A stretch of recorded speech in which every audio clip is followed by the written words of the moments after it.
City Commission to order for Wednesday, February 18th, 2015. Roll call. Commissioner Shaw, Here. Commissioner Smith, Here. Commissioner Pauley, Here. Mayor Holliday, Here. and Commissioner West is absent this evening. So we'll do the flag salute.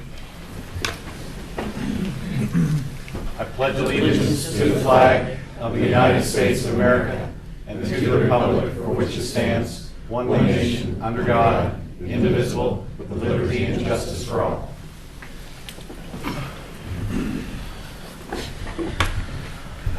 I don't think we have any ceremonies or proclamations tonight, so we're up to the citizen comment portion of the agenda.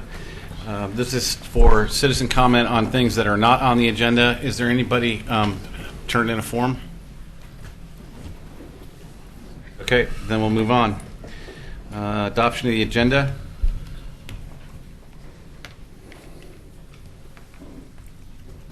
I move to adopt. Second. We don't have to. Oh, that's All in favor say aye. Aye.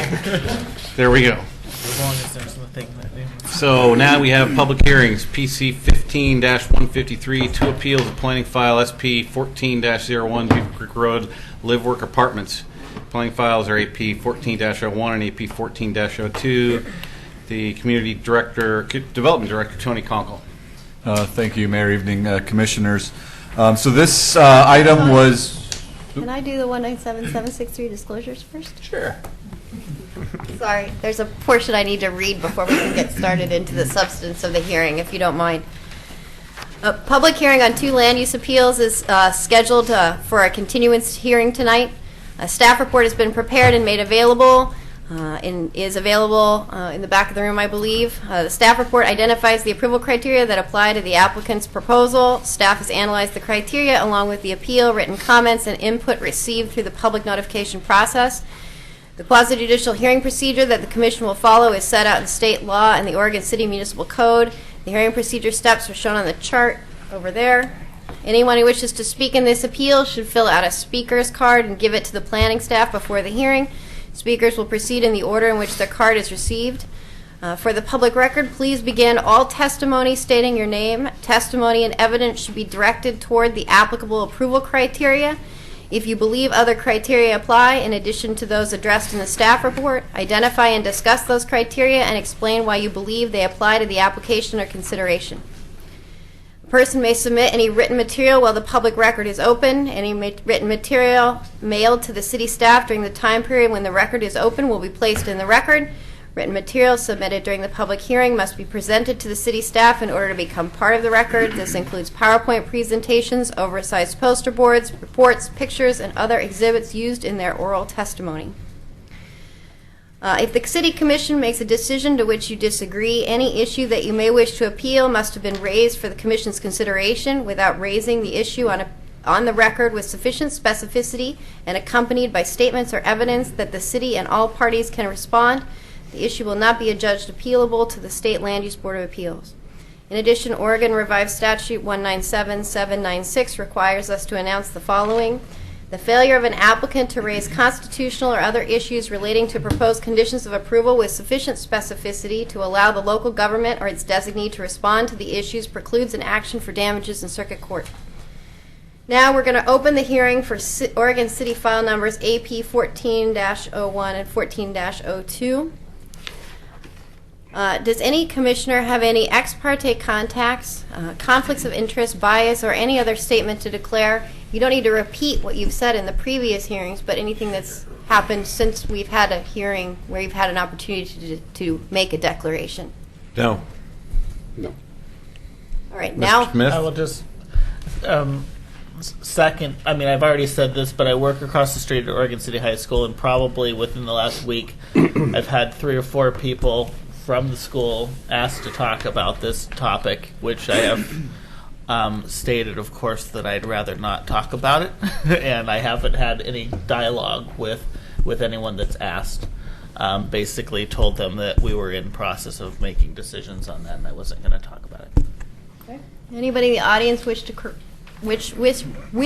question any of the commissioners further? Seeing none, I will turn it over to Mr. Conkle. One thing, Tony, that I forgot to do at the beginning of the meeting. If anybody has a cell phone, please turn it off or turn it on vibrate. It's a pet peeve of mine, so please check your phones. Go ahead, Tony. Thank you, Mayor. Evening, Commissioners. So the two appeals before you tonight concerning the proposed 121-unit apartment complex, 59 live-work units on Beaver Creek Road, Appeal 1401 and Appeal 1402, were continued from your last hearing on February 4th, 2015. In the packet that we provided, the staff report, we included a memorandum dated February 9th, 2015 from Ms. Froman Goodrich, the city engineer, concerning issues that have been raised concerning the infrastructure, as well as a memorandum to update information dated February 11th, 2015 from staff. So for tonight's presentation, we're going to start with Ms. Richter to talk about the de novo hearing process and who has standing, as well as discussions about modifying two of the conditions that we worked out with one of the appellants. And then Mr. Walter will come up and present a short report on information that had been submitted at the last hearing. And then we'll conclude and answer any questions that the commission may have. So I'll go ahead and turn it over to Ms. Richter. Thank you. Real quickly, has been some discussion about who may participate in this appeal hearing. This is a special type of review, a limited land use decision that has some statutory criteria about how it has to be processed. And then we also have the Oregon City Code that also prescribes some procedures as well.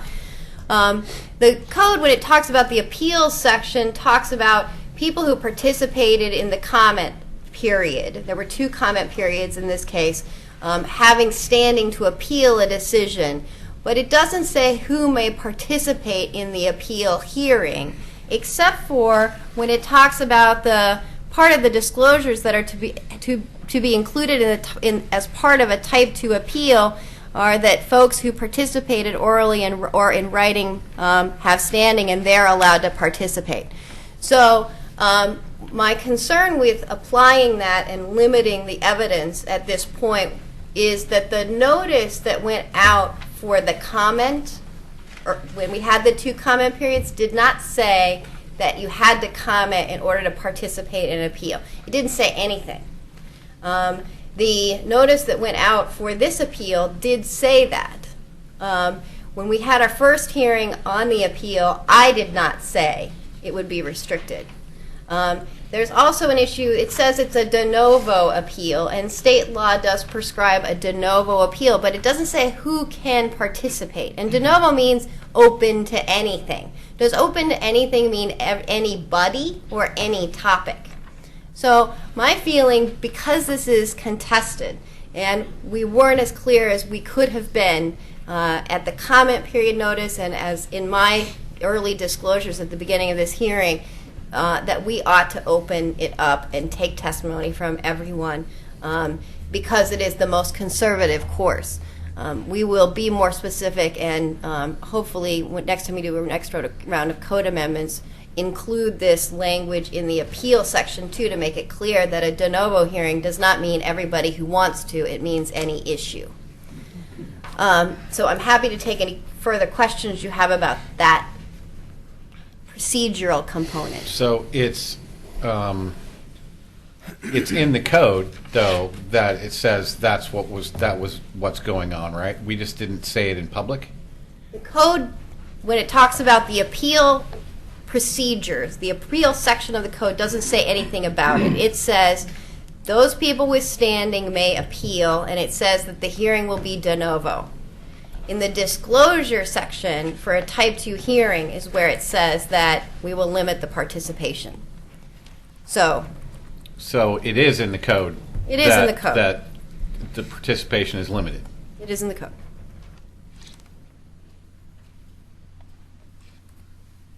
Comments?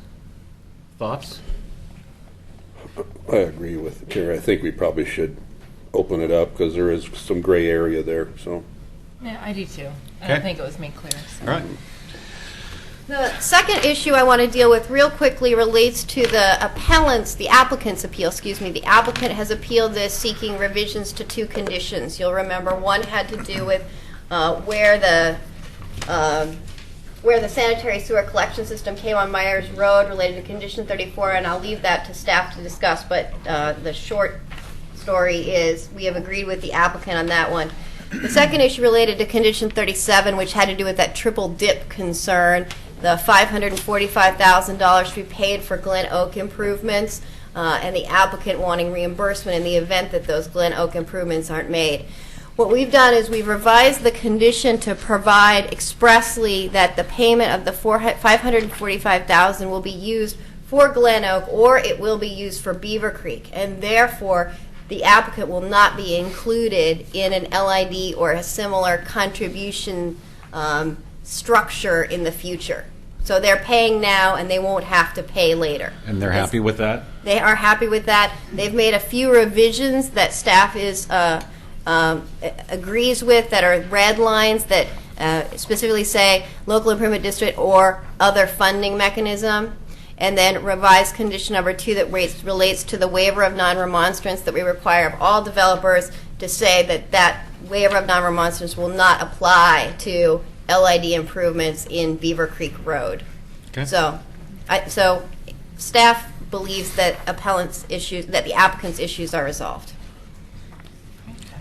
So I'll open the Are we ready? And we'll have Mr. Walter come up to finish the presentation for staff.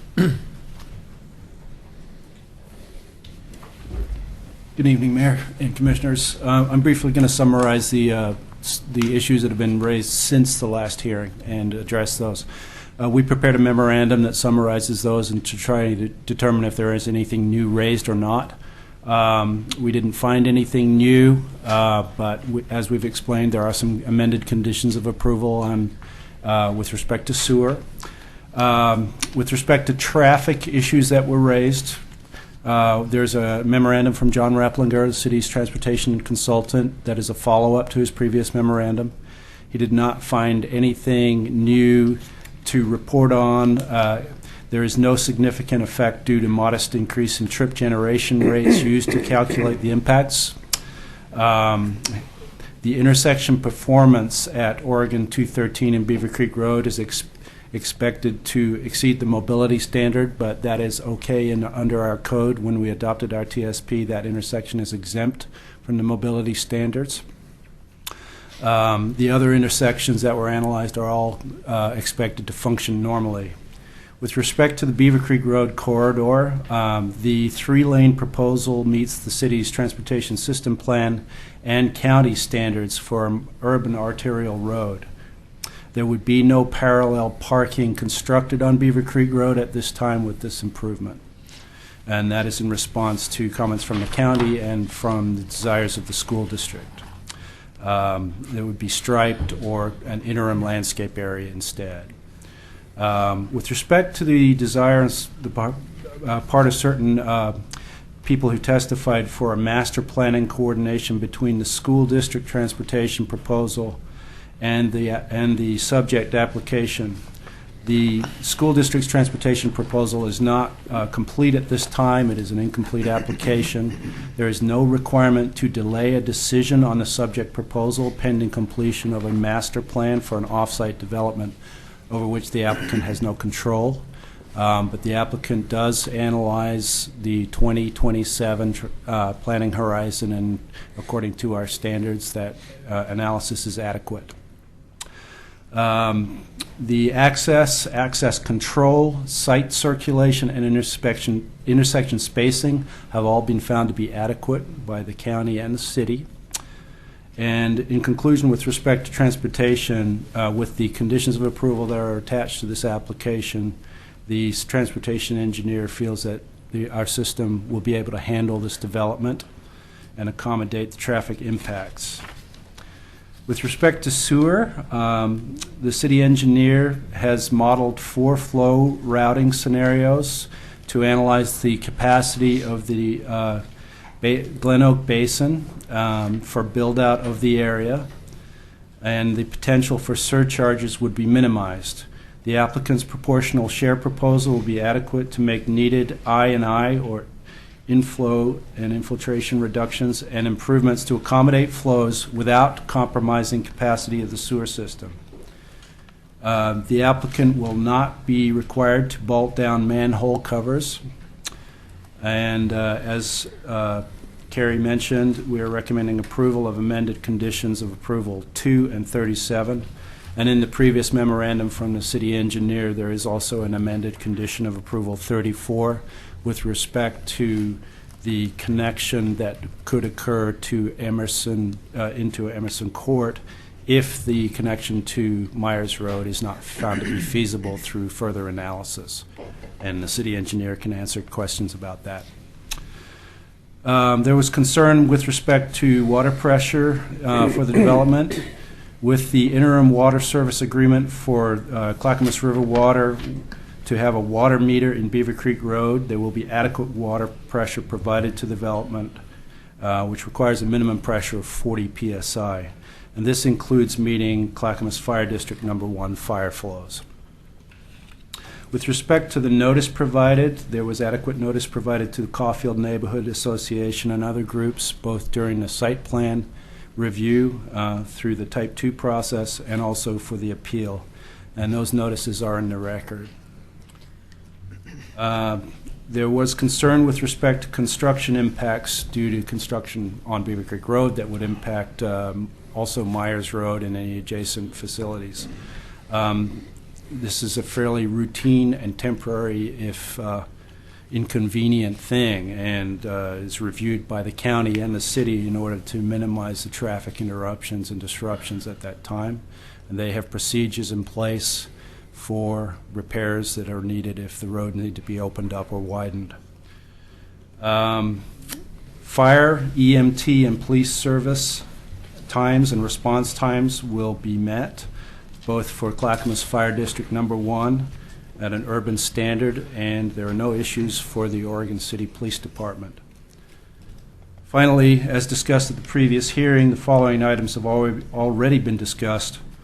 That urbanization may precede adoption of the concept plan, that the development will not hamper, block, or preempt the adoption of the Beaver Creek Road concept plan, and that approval of this development will not stop coordinated development in the Beaver Creek area. It's designed very thoughtfully with the Beaver Creek plan in mind, as well as with all the other plans that are in effect in this area. And finally, there's an exhibit which I did not attach, but it's a geologic hazard map showing the city's geologic hazard overlay zone, which this property is 450 feet beyond the nearest buffer area.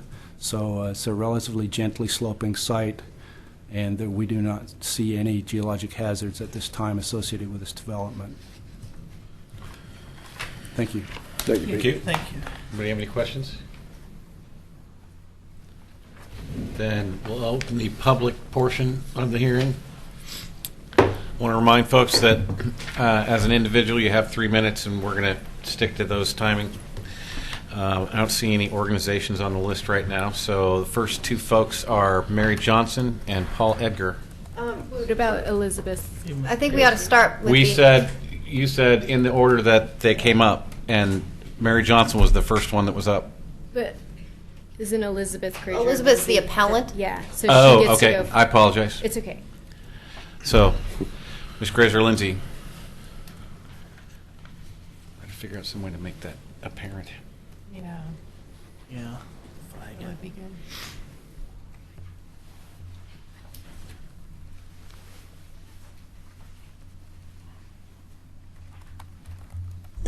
Quite yet. Oh, okay. What is this? I guess it's for later.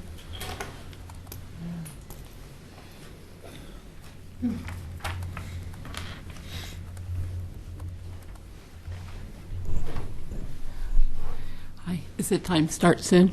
Welcome. Thanks. At the last hearing, we discussed how it's premature for this development to be considered because of LUBA's decision and Oregon City law that specify that a properly adopted concept plan needs to precede urbanization and development. The city law on concept plans applies to pre-1979 land and post-1979 land. The city code requires development comply with master plans. The code 1762-50, number 15, says streets shall be provided and be consistent with the city's transportation master plan. And 14 says, all facilities shall be designated to city standards as set out in the city's facility master plans. Your development director claimed at the last hearing, or the previous one I should say, the community desired a 2-lane Beaver Creek Road. This is untrue. That's where I wanted you to look at the papers that I gave you. 70% of the open house attendants opposed this plan.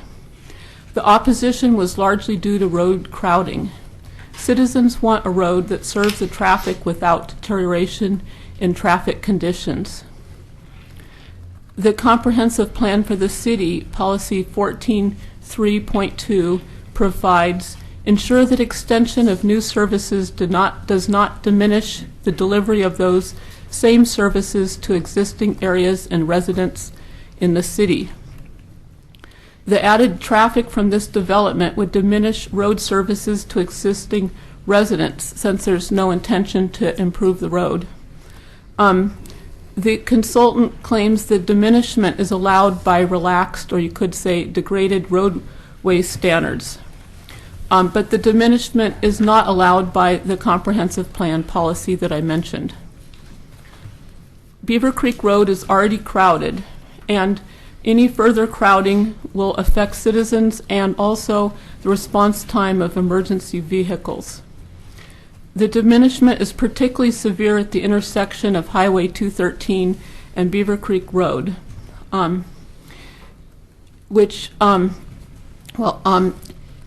city needs to require that the development is conditioned on Beaver Creek Road being expanded so that the road use and emergency services are not diminished. The right-of-way is not being collected. That means the extra land needed on the side of the road isn't being collected by this development. This ignores the cumulative effect of all the many things that are planned in this area: the new school district bus farm, the new enterprise district, the build out of the neighborhood, the build out of the concept plan area, the urban reserve to the south. So when this development boxes in Beaver Creek Road by putting the buildings right next to the right-of-way, it makes it impossible or enormously unaffordable to make Beaver Creek Road wider than 3 lanes in the future. The parallel alternate route, which would be a frontage road linking to 213 by Holly Lane, doesn't help because there's inadequate finances to carry that out and because of landside issues on Holly Lane. The parallel parking that was said tonight isn't planned right now, is planned to happen as soon as the county is out of the picture. And that would substantially slow down this major arterial. The staff needs to reject parking along Beaver Creek Road once and for all. And it did mention in its language that it wants to control access along here, and in that way they should not have parking along here. The Oregon City Policy 14.3.4 says ensure the cost of providing new public services and improvements to existing public services resulting from new development are borne by the entity responsible for the new development to the maximum extent allowed under state law for system development charges. The city has not updated its system development charges, so this application should not be approved when this city law can't be followed. The city needs to require that the apartments would be served by a sewer main in Beaver Creek Road as indicated by the sewer system master plan, rather than by the stopgap piecemeal measure that's under consideration. The failure to do so results in quite a few serious problems. One is that the city only intends to collect 25% of the cost that would take to fix the Beaver Creek, the Highway 213 sewage constrictions, and wait until the rest of the development on Beaver Creek Road concept plan comes in to get the rest of the funding. But since that could take over 10 years to happen, it leaves the city with inadequate funds to remedy the capacity constriction and overload. The developers saw that scenario as so likely that they appealed to get their money back. The city engineer notes that the overload occurs even without the full development of the Beaver Creek Road concept plan area. So just this apartment already results in overload. And I think that that's with the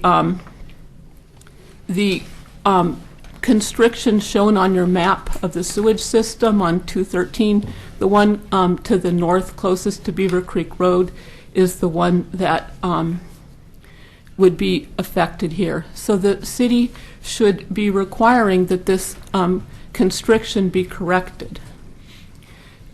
Without requiring the constriction to be corrected, it could result in a moratorium on development in the Glen Oaks area. As the city has already mentioned, this area is very similar to a different area in the city that already has a moratorium. When the city's using these short-term measures to handle sewage, it deprives the city of the proper funding needed to actually get in the Beaver Creek Road sewer line. And this short-term approach creates a problem in the long term because it makes a barrier to the sewer master plan being followed and the proper funds being raised to get that funded. The city mentioned at the previous hearing that the system development charges are not high enough to cover the sewer line costs. So that needs to be corrected, that those are updated and correctly collected. And I wanted to mention that when the developer is excluded from the LID or the local improvement district, that intensifies the problem even further, where it makes their financial contribution even farther from what's needed to get the projects completed. The city needs to correct its water pressure problem in this area, and that would be done by putting in the needed reservoir. So it needs to actually do what's needed to fix this problem. There's no final water agreement with the Clackamas River water, and that district, as your documentation shows, confirms that it can't assure water under all circumstances. Most of the page was actually they had no comment that they could offer. And they do confirm they cannot serve the entire concept plan area. This city's approach is not compliant with the system development charge law. The city needs to follow the spirit and the letter of the law. If it wants to have support on an ongoing basis for development, it needs to do it in the right way.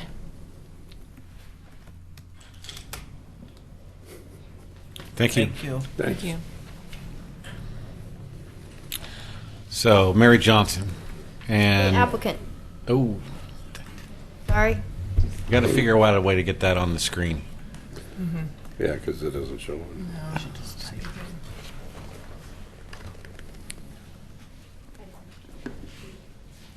it. Mayor, Commissioners, again, for the record, Steve Holtberg. I think what we would like to do is just save our presentation for rebuttal so we can hear what people say and then rebut at the end. I do want to say beforehand that with respect to the revised conditions, those do satisfy our concerns. We fully support the revised conditions in the staff report. So that resolves all the issues that we raised in our appeal. So we consider our appeal largely resolved. So our testimony will be just limited to rebuttal of what you hear this evening. Thanks, sir. Thank you very much. Hit it. Mary Johnson and Paul Edgar. I tried. A minute and a half? Or? Ooh, there's a new one. I haven't thought of that one. I'll go for that. I got no problem with that. You want to go first then, probably. Just kidding. Okay. Just kidding, Paul. All right. A little bit. Ladies first. Mary Johnson, 19921 Beaver Creek Road, right across the street from this development. And I wanted to take this opportunity first to kind of apologize for the last time I was here, because apparently I got a little too subjective in my responses. And I know that the planning process is based on objective fact, and you're not supposed to care about some of this stuff. 26 parking places is calculated on Beaver Creek Road and is put into the site plan as an objective fact. But what's a subjective situation would be the log truck coming down Beaver Creek Road going north at 6 o'clock in the morning when somebody's trying to parallel park after their night shift. And I just, you know, I'm sorry that doesn't really fit into the planning process a whole lot, but the thought of that, you know, that somebody could die out there seems to say that why don't we just erase that as a possibility. Beaver Creek Road is way too busy to allow, parallel parking. But my main concern is, again, the sewer. And I was told when this thing first started that Glen Oak Road was an 8-inch sewer was too small. And I looked through the sewer master plan, and their sewer master plan says it's already overtaxed, it's already overcharged, and there's been problems in that area before. And I agree with Elizabeth's comment that this is already a situation that you need to consider. And taking this little bit and letting them get in there and do their thingy, which is not in compliance with the sewer master plan, as far as I can read it. Now, I may be wrong, but it seems to me that they're getting away with something here and allowing it to be used into a use that's really not appropriate. And their cost contribution is 25%. Who's going to pay the other 75%? Is that ratepayers? Taxpayers? Does the city have the money set aside for this major improvement on Highway 213? I don't know. Do you guys know? Maybe you can't answer questions at a commission meeting. I've heard that that's the problem. But I would like to see that addressed. Who's picking up the other 75% of the cost of improving the sewer so that it doesn't overflow into people's basements? And that's my biggest concern. And it seems to me like there's some things that have been resolved. Of course, they're happy with it. They get to pay 25% of the cost of a major improvement, and somebody else pays the other 75%. I'd take that. Thank you. Thank you. Thanks, man. Mayor and City Commissioners, Paul Edgar, Oregon City. I'm glad that my comments and testimony got included. I think that this is going to, if you guys approve this, it has to go to appeal. Because this is really going to hurt Oregon City citizens and ratepayers.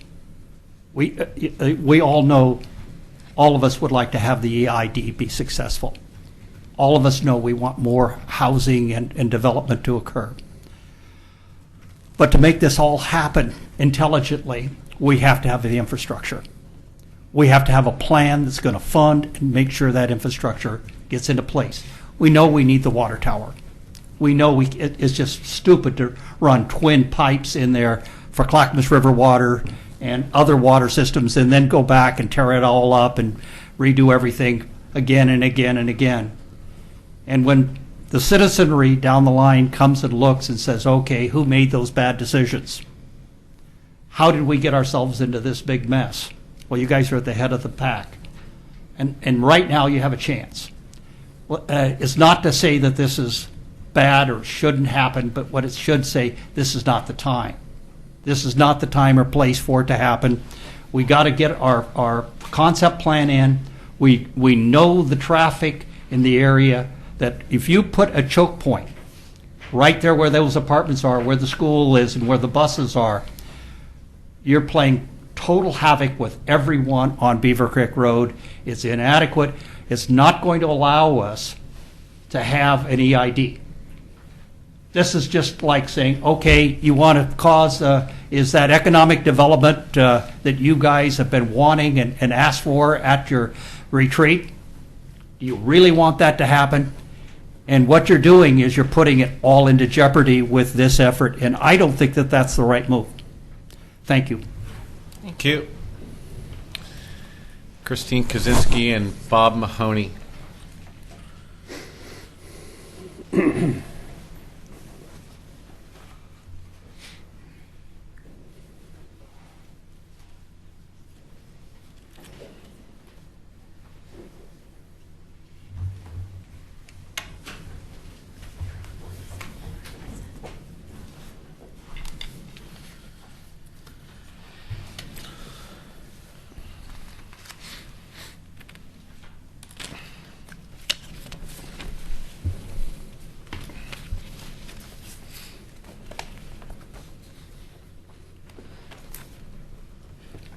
we ready?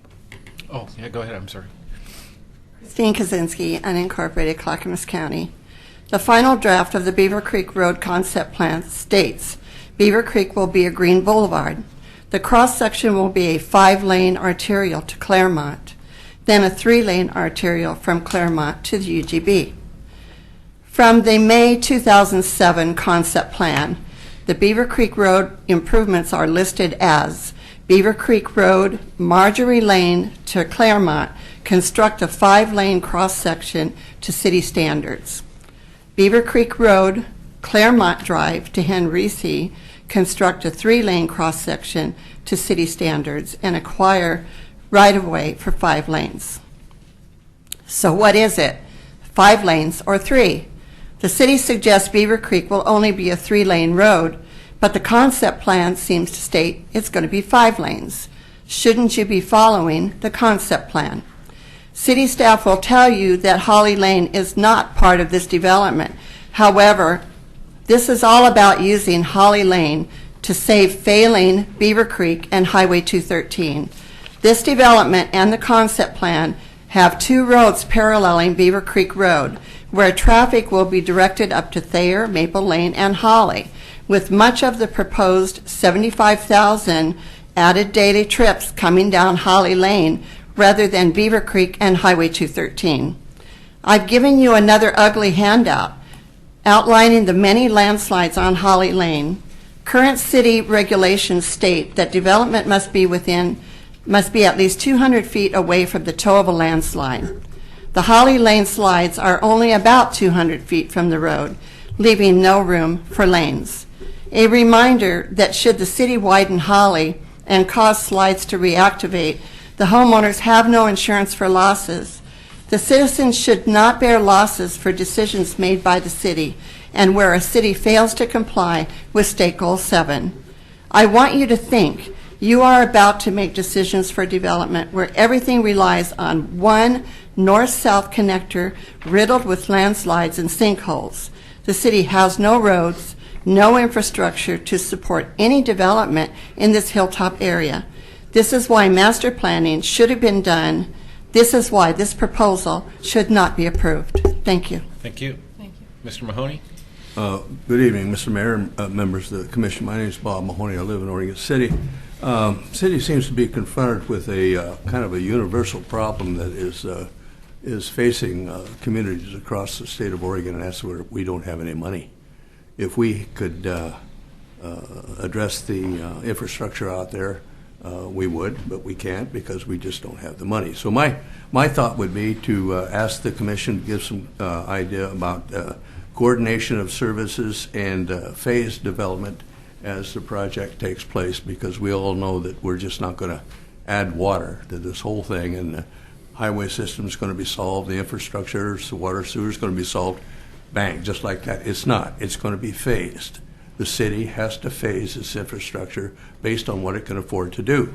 And the developers have to understand and recognize that in the efforts made by the city to do that, it's to their benefit, because they too are going to have access to better vehicle access and better public utilities. So my thinking is that as you address this particular project, you ask yourself, would it be beneficial to the community at large, the public, if we phased in these large projects under the authority of the Community Development Director's Office, acting as an agent of the public, to issue the building permits in accordance with the problems that are confronted, whether or not we got adequate water and sewer, adequate water pressure, traffic volume, intersections that fail because of other increased traffic coming from someplace else. This is what running a city is all about when it comes to building a city. You've got to phase these things in. You can't do it overnight. You just break yourself up.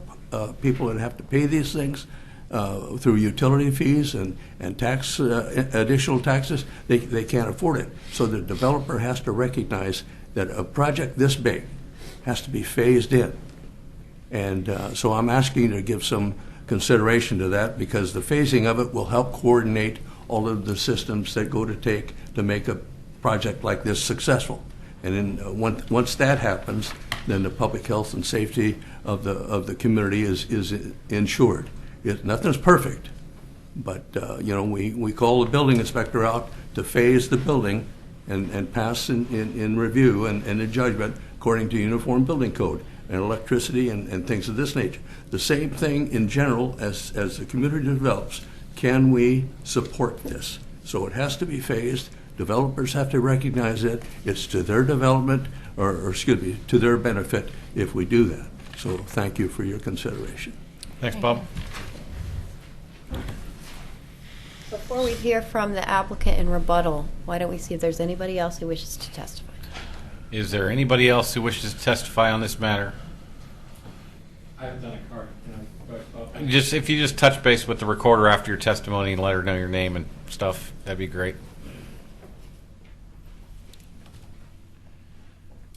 Thank you.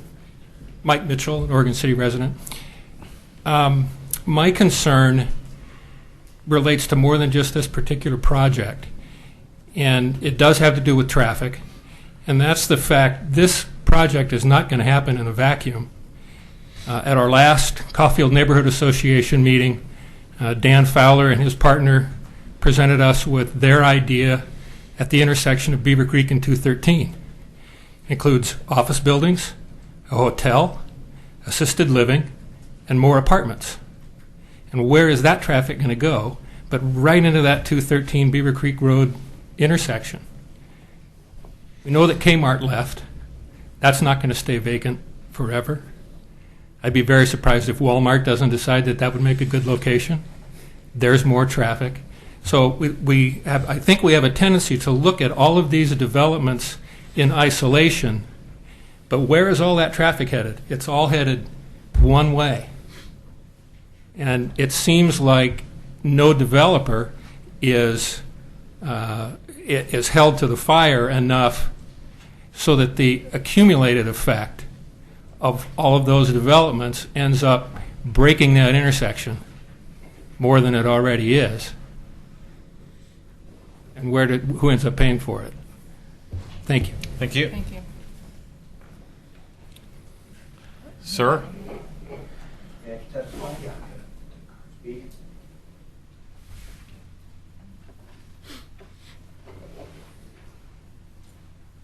Mr. Mayor, council members, my name is Mike Mermelstein. I'm the chairman of the Caulfield Neighborhood Association, and we have some concerns. One concern is that the bus barn is being moved to Myers Road and High School Road, which is, according to Mr. Rogers, West Rogers, the school district, it's going to introduce 80 to 100 buses a day. That's 400 trips a day for the buses, which is going to have a significant impact on Beaver Creek Road, since they're not putting through Myers Road to 213 at this time. Additionally, the sewer system, some of the own reports that were gotten by people that you hire to do an evaluation said that the Glen Oak Road option is okay, but in the long run, you need to do the Beaver Creek Road because it won't hold the capacity that with the growth in the area.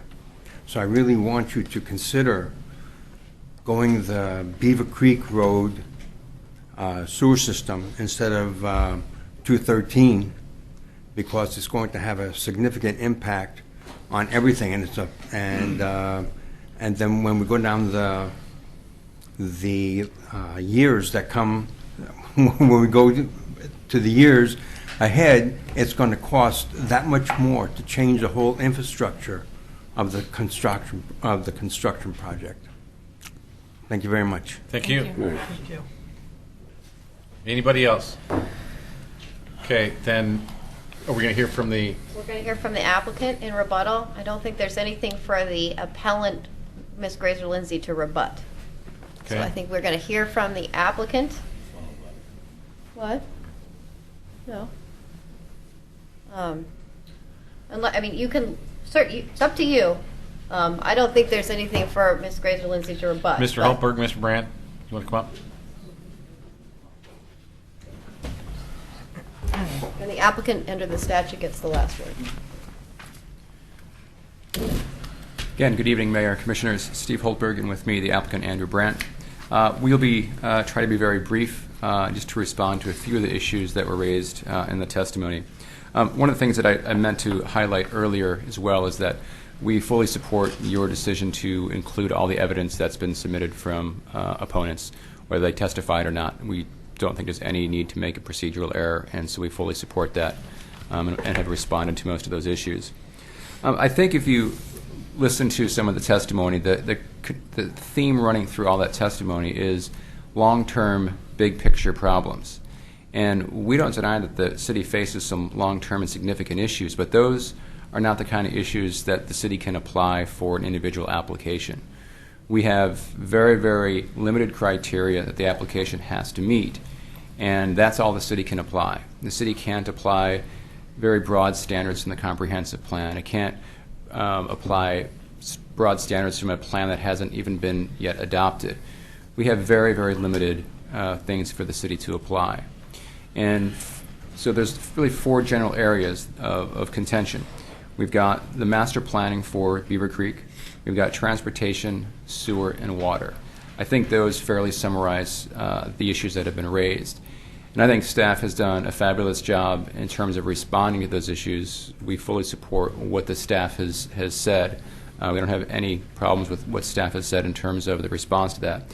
But I want to hit on just a few important points. And that is for master planning. This property is not required to go through master planning to be developed.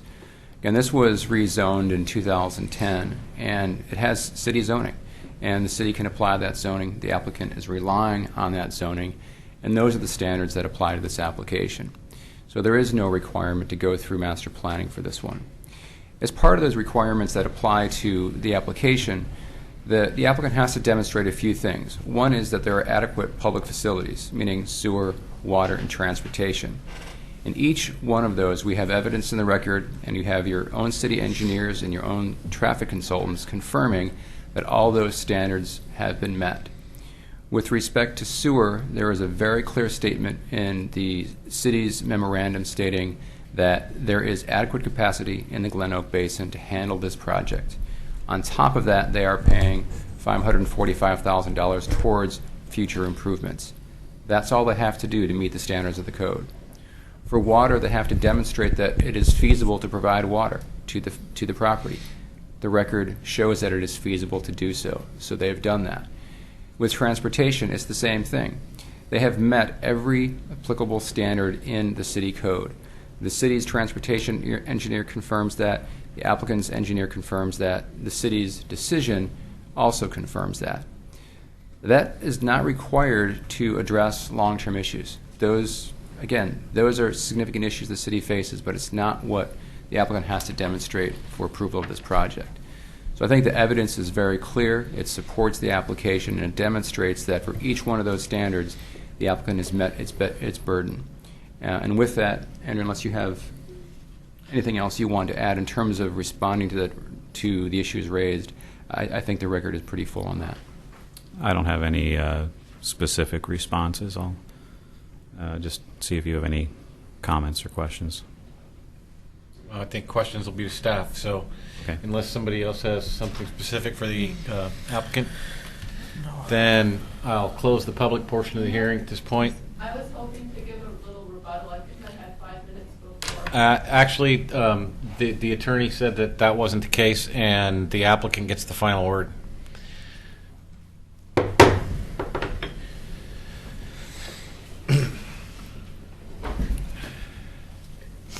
So,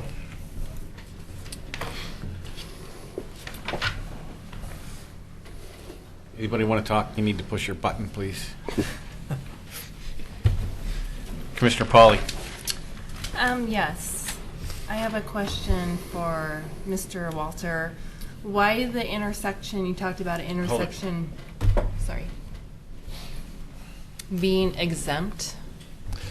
Can you talk a little bit about that, please? I can cite the code section. Go ahead. So when we updated the transportation system plan, when we look at the 20-year growth assumptions, we identified some areas of concern, 99E as well as 213.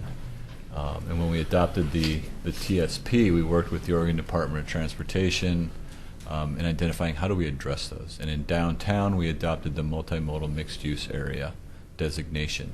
So essentially allowing congestion standards to be exceeded during a PM peak, provided other mitigation is provided. Essentially, it was acknowledging that the fixes either there wasn't one, or that the fixes were so expensive, did it make sense to spend your limited transportation dollars improving the whole corridor rather than focusing on one specific intersection. And that was the same case along the Beaver Creek corridor.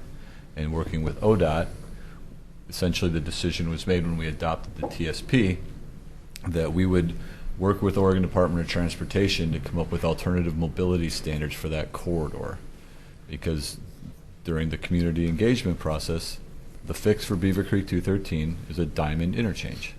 And folks felt that that wasn't realistic nor what the community wanted at that interchange. So it's working with the Department of Transportation now to make sure that that corridor is safely. And how does the whole corridor function, rather than focusing on a specific movement for a certain part of an AM or PM trip. So that's why if we didn't exempt it until we came up with those alternative mobility standards, essentially you would have a failure in place and not allowing development to occur. Okay, thank you. Kind of a long, complicated answer. But No, that was good. Thank you. I have some other things too. You've got the floor. Okay. So, I'm really into planning. Planning is very important, looking down the road. The parallel parking on Beaver Creek, that does seem to be a concern with the school and the college. And what is the speed limit out there right now? Well, it's 20 while school's in session. Right. But it's 45. 45. Okay. And then also, as far as planning for long term, has Row been purchased? Is the row there in order to do the 5-lane? There's a condition of approval 24 to provide sufficient dedication of property to accommodate the 3-lane section envisioned in the TSP, but not 5 lanes. Okay, so condition approval for 3 lanes, not 5 lanes. I thought I read somewhere in there that was different, but go ahead. So there would not be enough room then with the proposed development to do 5 lanes? Correct. That's correct. Now, Okay. But there's sufficient for a turn, half of a turn lane, a drive lane, a bike lane, a parking lane that we're not constructing, and then your sidewalk and Planter Street. So is what you're saying, if we took away all that stuff, we could do 5 lanes? No. Okay. I should point out, too, that it's the intersection that is the issue. It's the volume of and capacity of the actual laneage is not the concern, because it's going to the same intersection. Right. It'll slow down, it'll be more urbanized in the future, and there will be slower, but it's not part of the TSP. Okay. Yeah. I'm just thinking for the future when we actually get jobs out there, and hopefully that we're going to have the growth and the development to have that tax base grow and jobs. Okay. So from Marjorie Lane to Claremont, which is the entrance to the school, it's a 5-lane cross-section.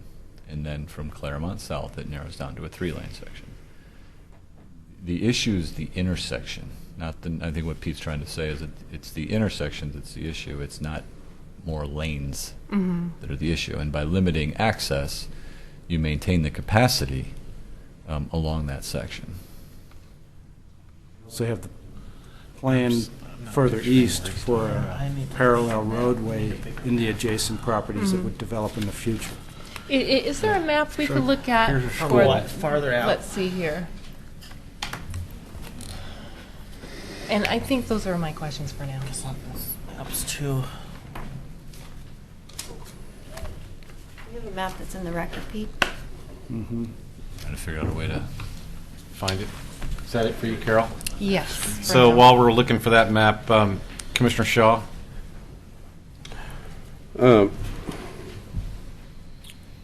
Yeah, I would agree with, I think it was Mr. Mahoney there. You know, this isn't it'd be nice if this was just kind of a plug and play project here, but it's not. You know, it's kind of a good news, bad news project for us, whereas the bad news, obviously, we're not quite prepared for this at this point in time, but the good news is it's going to force us to get prepared, and not only for this, but for future projects too here. So, but we can't let this project really hold up what we think is going to be happening on that road.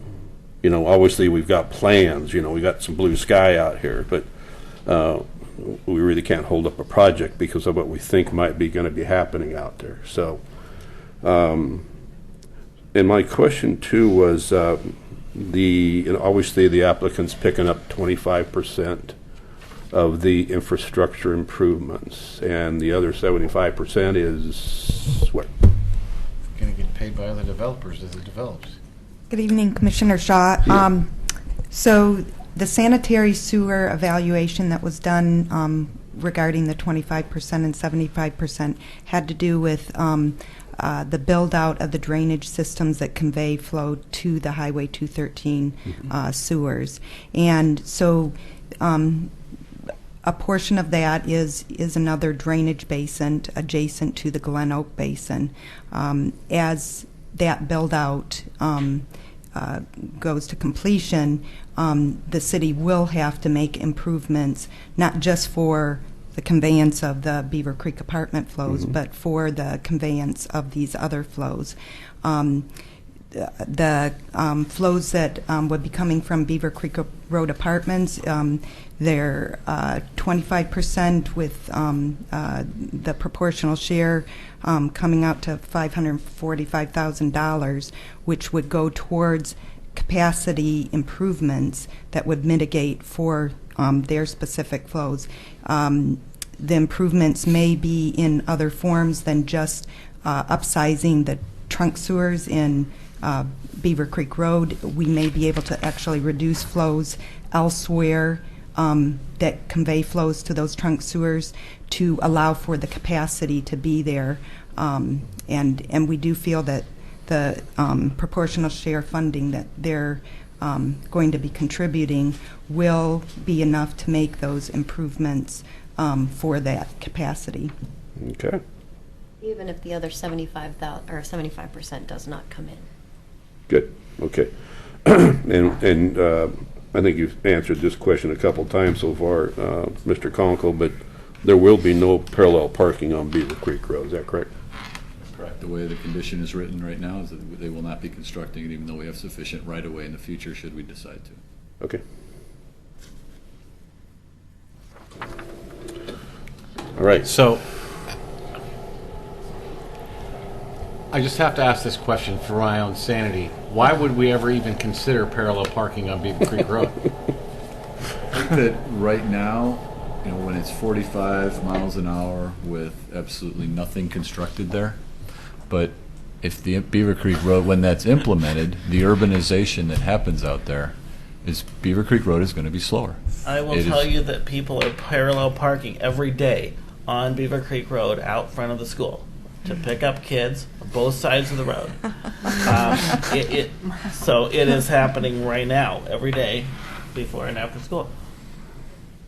Illegally. 5 minutes, driver remain at wheel. Driver remains at the wheel. Okay, well, I guess that's something we'll have to look at as far as enforcement is concerned, but we can move on from there. Commissioner Smith, do you have anything? Just the same. I mean, I think we've covered it. I would like to see it. Did we? Did you want a larger map? We just want a or- map. I was trying to think. The Marjorie Lane and all those. Do you have a larger site map? We just have. Not the site map. We're talking about A you know, vicinity map. from 213, all the way up and showing the. But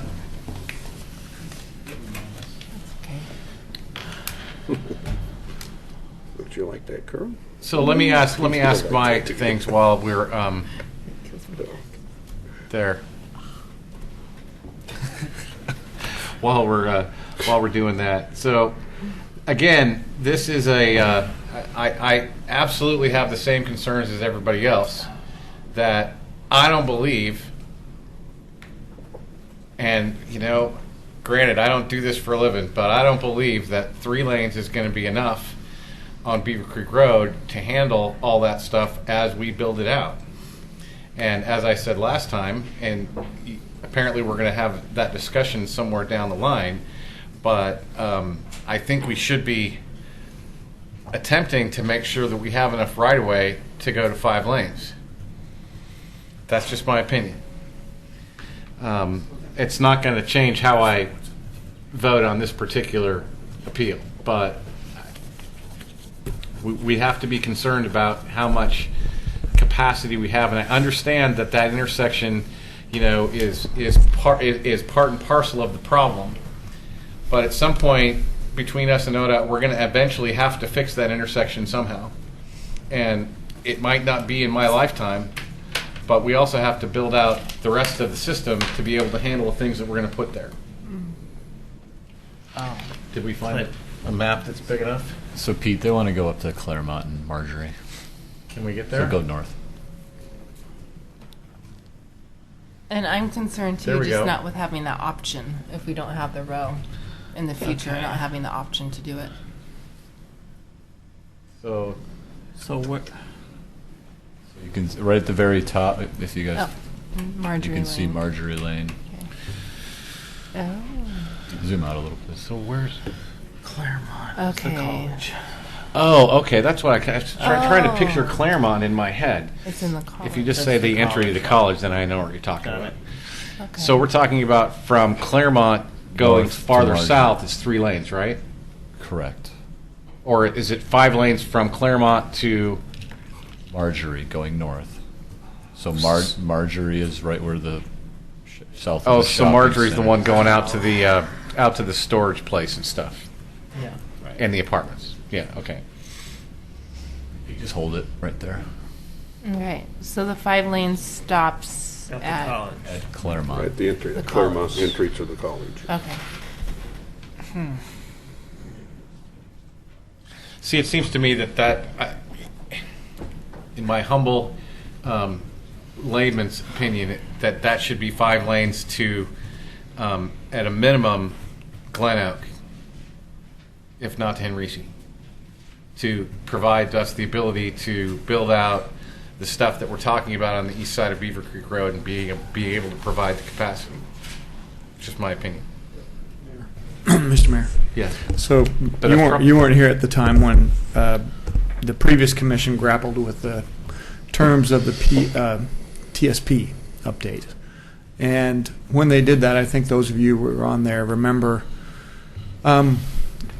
sort of this frustrated recognition that the TSP represented a compromise on many of the things that we thought we ought to do, but realistically knew that, and the current funding realities, that we would never be able to do. So they simply excised, if you will, with, I think, some consideration, many of the upgrades that we would like to see in our transportation system plan to make it perfect. And so it's an imperfect set of compromises. When these guys negotiate with a developer on a project like this, the TSP is our guide. So in some sense, it's just I think a learning opportunity for us to look back and think about that TSP and realize that the TSP you compromise on 6 months ago might be the guiding document you're frustrated by when you try to make decisions later.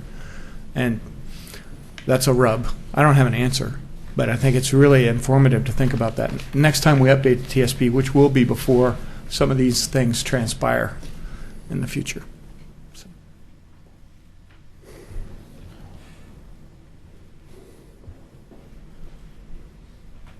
Anything else, Mr. Smith? No. Anybody else? Okay.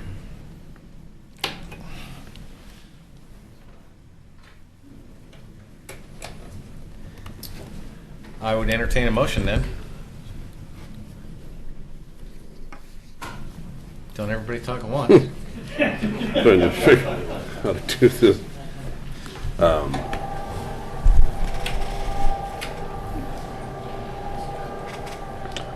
I will entertain, I'll make the motion here, Mayor Holliday, for approval of file number SP 14-01 with conditions, and also conditions, proposed conditions of number 37 and number 2. And denying the appeals. And denying the 2 appeals of AP 14-01 and 14-02 With the amended conditions. with amended conditions. There we go. I'm sorry, did we get condition 34 as well? Condition 34, condition 37, and condition 2. Yep. Okay, with the condition number 34, I didn't have that on my sheet here, so. Is there a second? I second. Motion by Commissioner Shaw, second by Commissioner Pauley. You want to call the roll, please? Commissioner Shaw, Yes. Commissioner Pauley, Yes. Commissioner Smith, Aye. and Mayor Holliday. Aye. We are going to return Please press on your the. buttons. Sorry. Sorry, go ahead. We're going to return on March 4th with findings for Okay. you to review to make sure they're consistent with your decision. Right. Okay. Thank you. So with that, we're off to general business. PC 15-154, personal services agreement between the City of Oregon City and MIG for the Willamette Falls Legacy Project Cultural/Landscape Cultural Resource Report.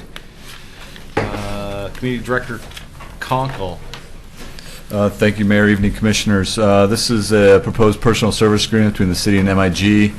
This is in consultation with the partners for the Willamette Falls Legacy Project. Currently, there's a request for proposals out from Metro in coordination with the partners for the Riverwalk design and engineering. This cultural resource and landscape report, we've proposed to begin earlier so that it can inform the design and decision-making of the Riverwalk so we can essentially hit the ground running.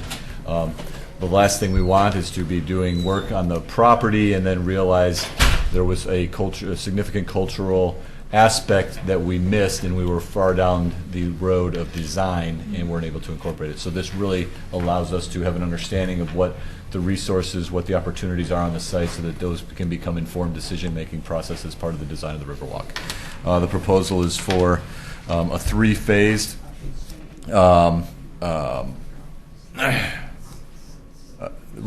agreement with MIG.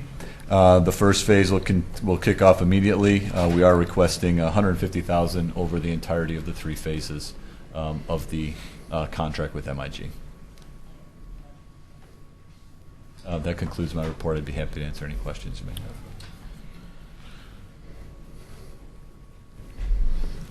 No question. Questions? It sounds great. Yeah.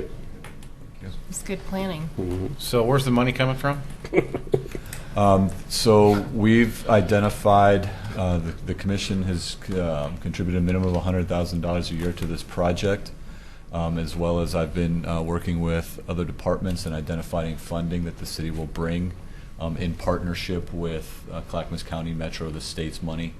So we're putting all that money together to pay for the portions of those projects. So it's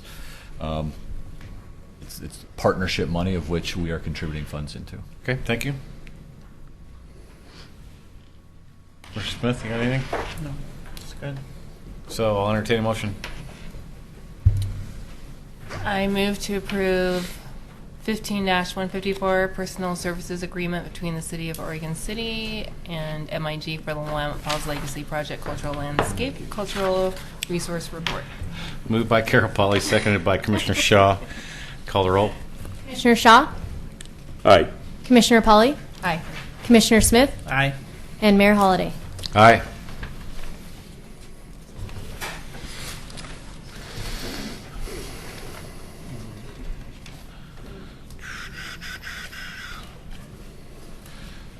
Okay, so next we have the consent agenda. Did anybody want to pull anything off the consent agenda?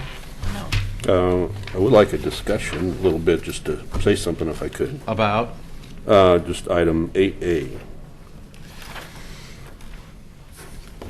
Do we need to pull it off the consent agenda? No, to no. do that, or No, I was just I'm not asking. Oh. Carrie? No, you don't need to pull it off the consent agenda if you want to just talk about it. Okay. Kind of Commissioner understand Shaw. it a little Okay. bit. I just kind of look forward to working with the county on this thing, so I think it's going to be an interesting little project here, and like I say, I think the county it's going to be interesting, and see how we partner up here with this. So look forward to it. What do we? Okay, so I entertain a motion to approve the consent agenda. Really quick, I just want to bring to your attention that there is a scrivener's error in the minutes, and I will be correcting that. So Glen Oak Road is spelled with 2 N's, and it's only 1. So I will be making that change, just to be aware. Thank you.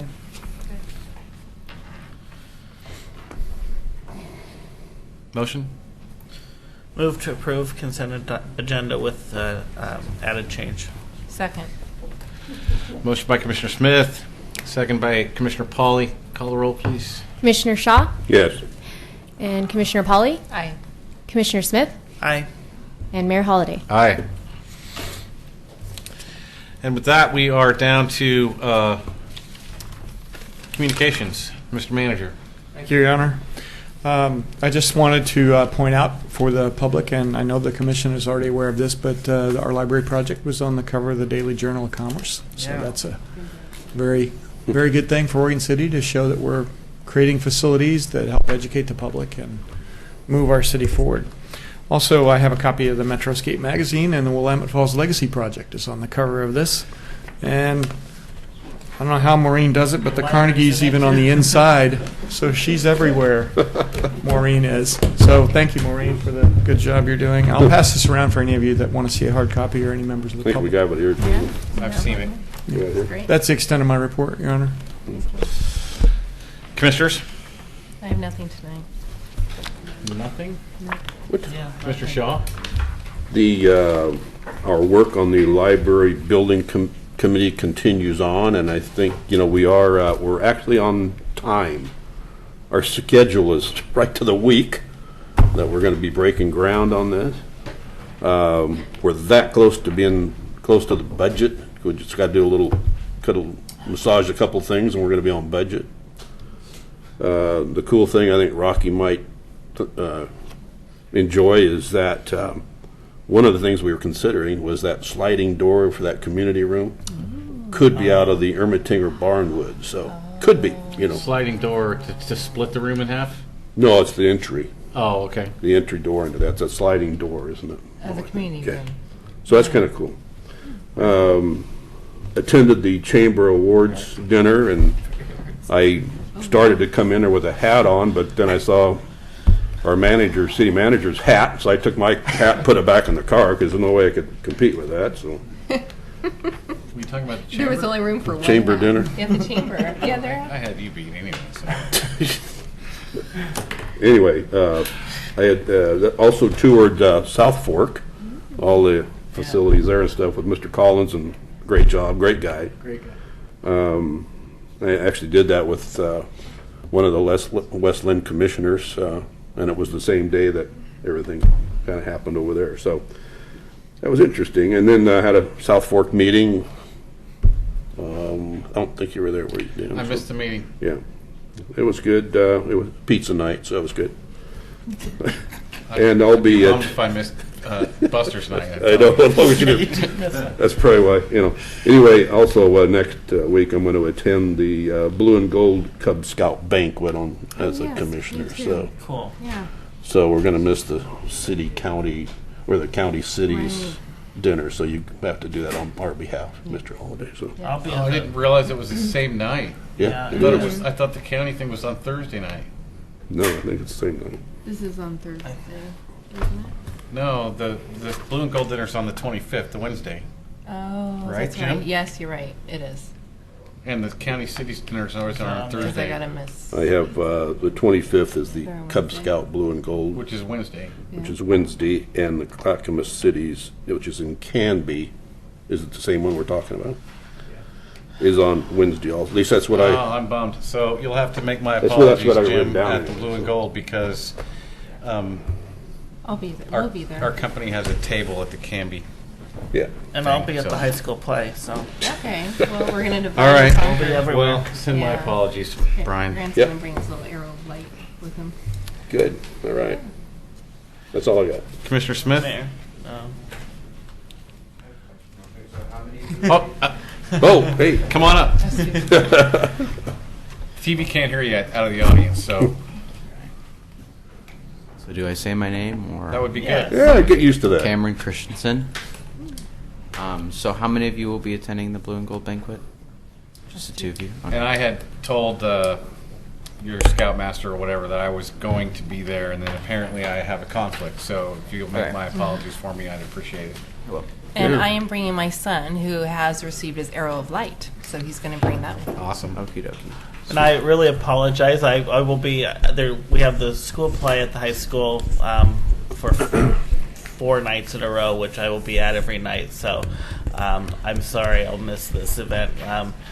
I did talk to Troy Bollinger about that, and wish you guys the best. It sounds like a cool event, and I don't know. I was a former scout. You were. I a actually former scout. attended several Blue and Gold dinners. So. And I was a Girl Scout. you were a Girl Scout. Brian, were you in Scouts? Commissioner Shaw. I was a farm boy. I didn't have time for that stuff. Jesus. God. You were FFA. How's that count? FFA. There you go. Oh, All right. Okay. Youth development, that's the main thing. Exactly. That's why I got here. Started with FFA. All right. Commissioner Smith, you got anything else? Tourism meeting, but we're just working on the tourism action plan. Okay. So no updates yet. So I went to the Regional Water Providers Consortium meeting. Made some good contacts there. Actually made friends with Nick Fish, City Commissioner in Portland. We've since had a phone conversation, plan to have a meeting next week. Mayor Hales has reached out, and I'm having a phone conversation with him tomorrow. So we're kind of redeveloping our relationships with the City of Portland. I think it's key, especially for the Willamette Falls Legacy Project, that we start reaching out and making those connections, because that's what's going to help us, suck in all those regional partners to help us get this thing done. A pet peeve of mine, I've been talking about it for a month or so now, has been bike lights and making sure that people can be seen when they're riding their bikes at night. And I asked the manager to have staff look into that. Chief Band has taken a look at it to see if we needed to do anything extra. Apparently it's all covered under the Motor Vehicle Code. And so the chief has informed the manager and I that they are going to be taking what would be the word, Chief? Extra attention. So this is your warning out there in TV land. If you're riding your bike at night and you don't have a headlight and a tail light, you can look forward to seeing some red and blue lights. And then I also attended the 90th anniversary of our local VFW hall. That's not the right term. Post. Thank you, sir. Yesterday they had the 90th anniversary of the Three Rivers Post here in Oregon City, and got an opportunity to meet some awesome World War II veterans in Iraq and Afghanistan and Gulf War and Vietnam. So that's a great group of guys, and they're working on gaining the money to do a refurbishment of that facility. So we look forward to having that that facility in our city for a long time to come. Other than that, anything for good of the order? I see a hand in the audience. Here we go. Young man, come on up.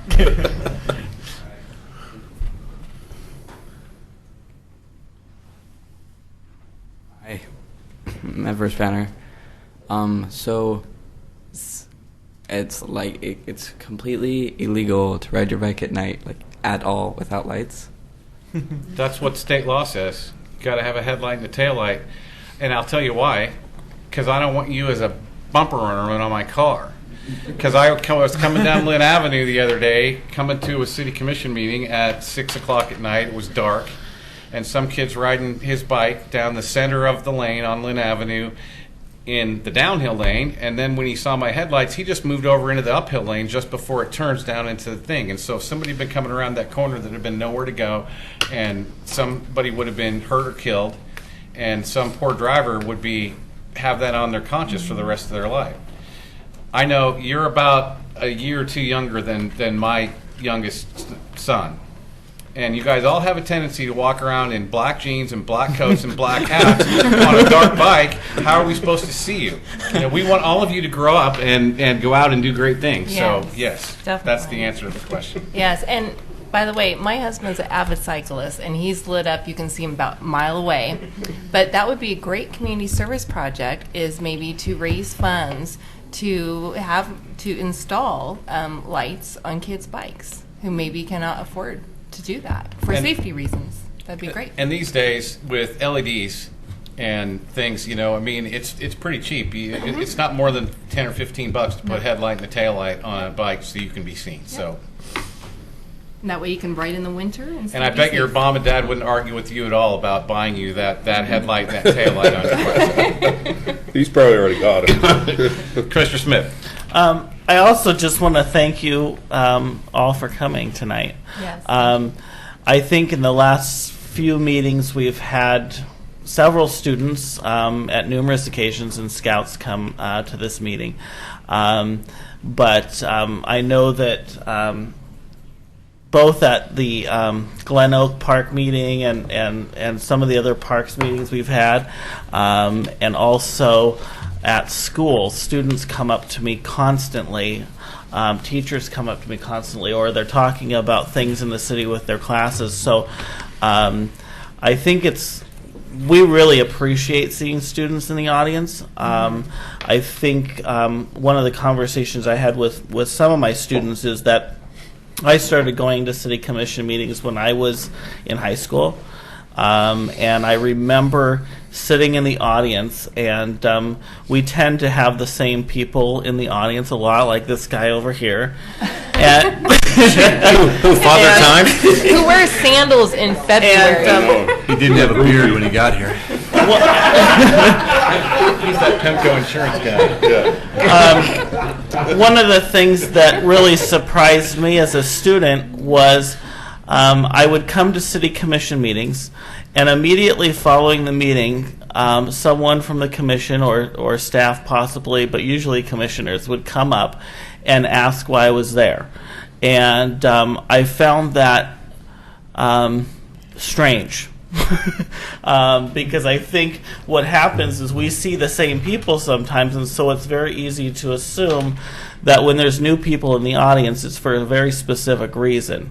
And my reason was never specific. It was just wanting to know what was going on in Oregon City. And so to see students doing that, I think it's very important. And to let your friends know and everyone else that you talk to that these meetings are important, because it's where we make decisions about what's going on in this city, and it's the people in the audience that we listen to help make those decisions, and the people that we talk to every day. And this is your city just as much as it is ours, and so we love having students in the audience. And we've had numerous discussions off the record and on in the past 4 or 8 years about how we can get students more involved in this city. I hope those conversations continue, because I think we all agree that that's a very important piece. So thank you for coming. Thank you. Thank you. Thank you.